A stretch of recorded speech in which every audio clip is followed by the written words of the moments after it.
et on se retrouve en direct sur le plateau de TV Finance. La séance de la Bourse de Paris démarre avec une petite hausse, plus 0,56%. Cela nous amène donc au Chrono-CAC. Comme tout lundi, on va retrouver Mathieu Serron. Bonjour et bonne année à vous. Bonjour Adeline, bonjour à tous et meilleurs vœux. Vous êtes trader et fondateur de Galileo Trading. Alors le CAC 40, en dépit de cette hausse de ce matin, semble toujours malmené en ce début de 2025. Une absence de tendance réelle qui domine depuis plusieurs mois sur le marché français. Cependant, la semaine s'annonce chargée. Oui, tout à fait. Semaine chargée en termes de statistiques, j'y reviendrai un petit peu plus tard. Et un début d'année qui est à l'image du deuxième semestre 2024 avec... sur l'indice français, toujours beaucoup de lourdeur, de l'hésitation, mais toujours beaucoup de lourdeur, avec une première semaine qui est négative.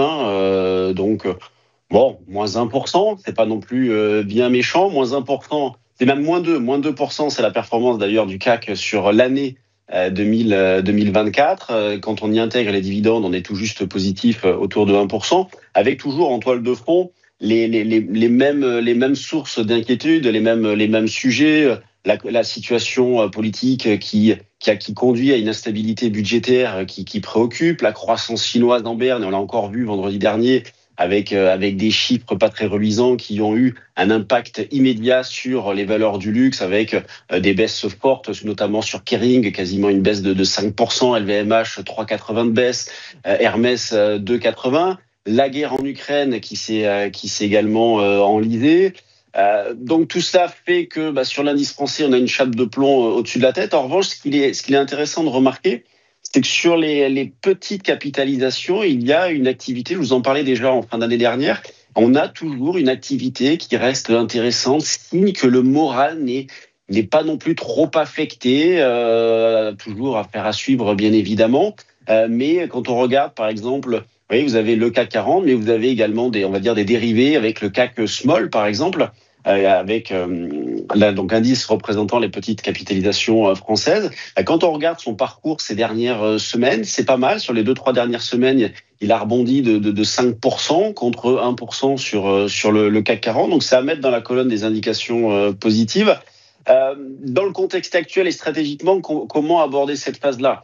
Eh bien, on peut dire que en ce qui concerne la tendance de fond, elle reste baissière. Il n'y a pas de sujet là-dessus. Le moyen terme, on est neutre dans la mesure où, depuis le mois d'août dernier, on évolue entre les mêmes limites. Et puis, le court terme, lui, est fluctuant au gré parfois de phases d'euphorie et puis d'inquiétude. Là, en ce moment, le court terme est baissier, d'où des ventes sur rebond. D'ailleurs, là, j'ai déjà vendu un petit peu par anticipation à 7343 sur le futur échéance janvier. Je suis prêt à vendre jusqu'à 7420. Je fais une première articulation par rapport à ce niveau-là, considérant que tant qu'on est sous les 7420, eh bien, à court terme, on est strictement baissier. On verra le comportement du marché si jamais on franchit cette zone des 7420. Et pour envisager une dégradation plus forte, la zone reste toujours la même. Elle se situe autour des 7100, 7150. Donc, tant qu'on est au-dessus de cette zone-là, on va dire qu'on sauve un petit peu les meubles. Et puis, si jamais on cassait donc les plus bas de l'année 2024, eh bien, on entrerait alors dans une zone d'attraction baissière avec, là, pour le coup, un potentiel de baisse assez important. On aurait 6009 tout de suite comme premier objectif. Et sinon, plutôt la zone des 6550, 6600. Bon, pour l'instant, on n'en est pas là.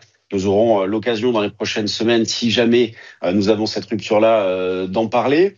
Tout à l'heure, vous disiez semaine chargée en termes d'annonces de statistiques. En effet, nous allons en avoir plusieurs de premiers plans cette semaine, à commencer aujourd'hui par les PMI des services en France, en Allemagne, au Royaume-Uni et aux États-Unis.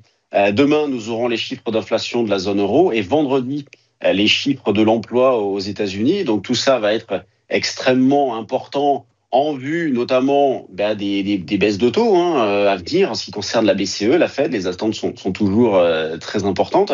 À noter également que les marchés américains seront fermés jeudi en l'honneur donc de l'ex-président américain Jimmy Carter. Donc pas de séance jeudi en ce qui concerne les marchés américains. Nous aurons des statistiques comme je viens de le dire, mais pas de séance. Donc on peut s'attendre en effet à une semaine une nouvelle fois animée. On a une volatilité qui est assez intéressante.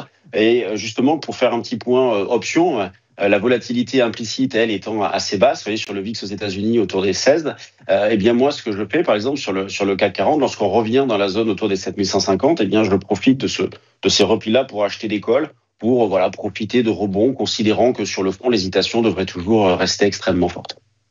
Merci beaucoup pour votre éclairage, Mathieu Serron. À suivre, après une nouvelle pause, les valeurs qui bougent, ce sont les market movers. À tout de suite.